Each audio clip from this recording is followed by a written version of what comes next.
Panayotis Pasco a fait le choix des mots pour se livrer sur sa vie intime.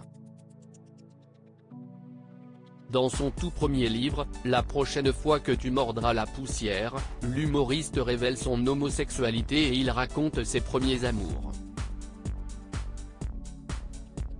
Depuis le 23 août dernier, les lecteurs peuvent découvrir le premier livre de Panayotis Pasco, La prochaine fois que tu mordras la poussière, aux éditions Stock. Les téléspectateurs ont découvert son humour à la télévision, dans les émissions Quotidien et Le Petit Journal. Une expérience qui ne lui a pas plu. Je démissionne parce que je n'étais pas heureux. C'était dur, il y a beaucoup de gens qui te regardent, qui te jugent, qui se permettent de dire que tu fais de la merde.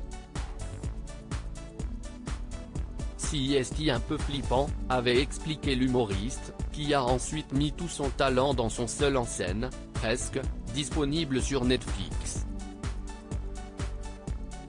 Dans son livre, les fans découvrent une nouvelle facette de la personnalité de Panayotis Pasco, car il parle de sa vie sans tabou passant de sa dépression, de sa relation avec son père, mais aussi de sa sexualité.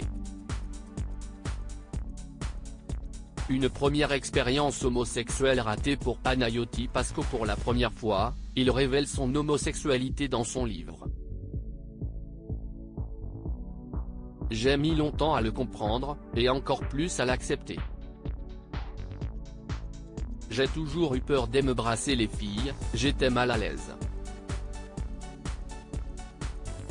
Et à force de penser que je n'avais pas trouvé la bonne fille, j'ai fini par suivre les conseils d'une amie et d'essayer les garçons, a expliqué Panayotis Pasco à nos confrères de Elle. Mais cette première expérience lui a laissé un goût amer. Cela s'est très mal passé, ce qui m'a conforté dans l'idée que je n'étais pas homosexuel. Et rassuré, a ajouté l'humoriste. On découvre vraiment les choses à travers le cœur avec les filles. Panayotis Pasco avait pris l'habitude de communiquer par des sextos. C'était une manière de mettre de la distance entre elle et moi. Ce qui me faisait kiffer, c'était l'idée de les présenter à mes parents. De rentrer dans une norme, de répondre à une injonction. Plus sociétale que familiale d'ailleurs, a avoué l'humoriste, qui a finalement trouvé un équilibre amoureux. Et puis, un an plus tard, l'amour est arrivé, et c'était un garçon. Je pense que l'on découvre vraiment les choses à travers le cœur et non le sexe.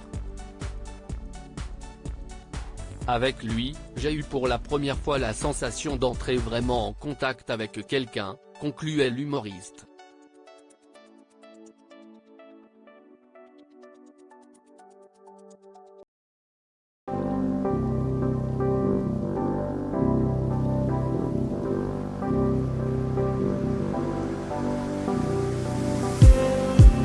Just need